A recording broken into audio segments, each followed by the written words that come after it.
Good morning, everybody, and this is your S&P 500 day trade setups for today.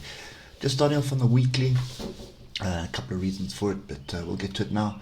And first reason is this level here, this previous what was resistance and then turned into support. We kind of sort of above and below that at the moment, so that just kind of nice line in the sand right now. And then there is another level just a little bit lower, and you can see how we use this area as support, which is down here. We'll get to the actual levels shortly, but one thing to bear in mind is the oscillators on the weekly are starting to sort of group in the bottom area close to the 20 here. And last time that happened, you can see a pretty solid recovery. Happened again, solid recovery. Happened again, solid recovery. So yeah, there's a lot going on the weekly at the moment, and basically what it boils down to is we have a trend line here, and if I draw the top trend line as well, I think it's pretty clear as what pattern that is. So that does look like a wedge coming into an area of support, so we need to see if it can hold here in the weekly, and we've already had one pin bar in this space.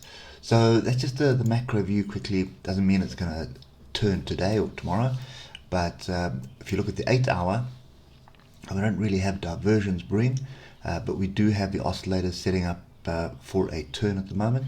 And then we also have a little Brooks gap here, and you can see we're sort of finding ourselves on that level.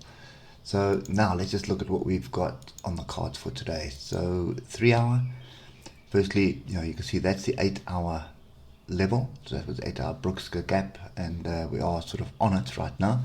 Look at the oscillators on 3 hour, all grouped to downside. What happened the last time they grouped to downside? We had a pretty good rally.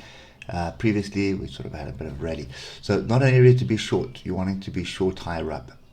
Yesterday's play worked out pretty well, straight from gap close. Where we shorted.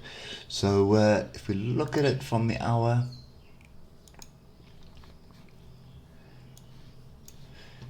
we have this area here which I am interested in. That's 42.48 or probably 42.50.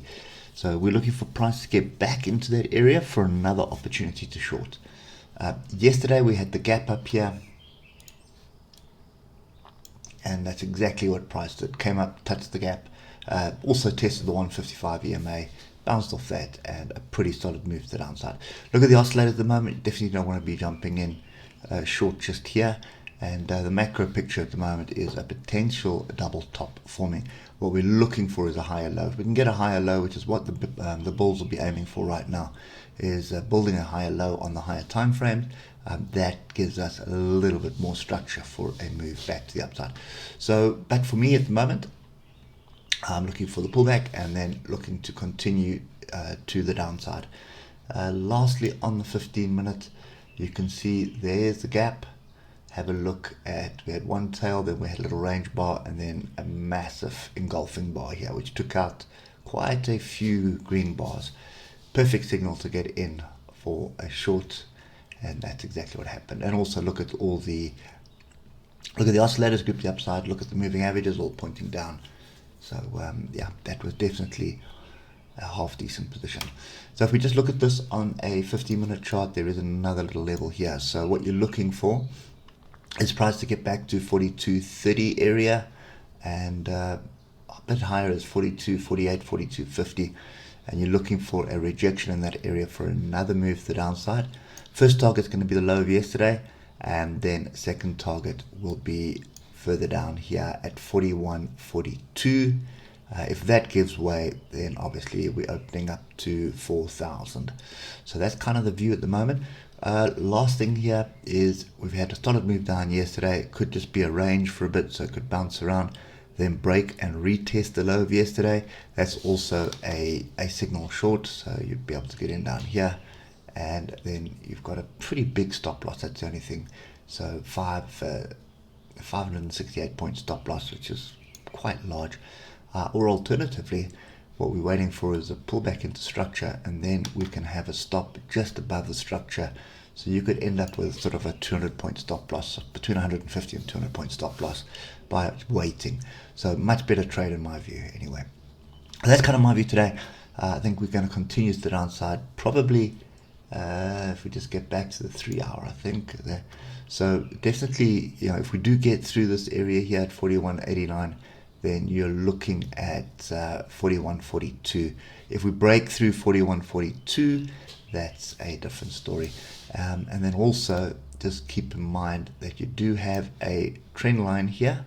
So if we break through this area, it could very well be heading to the bottom of the trend line, or bottom of wedge, bottom of range, depends how you, or sorry, channel, not range, depends how you want to draw it. But that's kind of the view at the moment.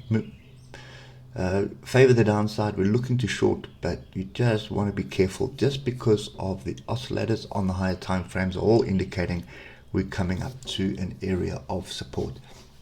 So that's what you're looking for at the moment. There should be some sizable bounce coming. I don't think it's going to turn just yet. Probably just a sizable bounce for another opportunity to jump in short. So volatility is going to continue.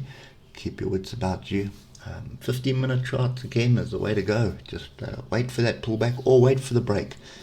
If it is a break, just reduce your position size. Wait for the pullback. You should be able to get a full position with a tight stop. And you're looking for another attack at the lows of Friday. No, not Friday, sorry. The lows of the week before. So that's the 24th of Feb. Okay, anyway, that's it for me this morning. Hope it helps, and we'll catch up with you tomorrow morning. Cheers for now.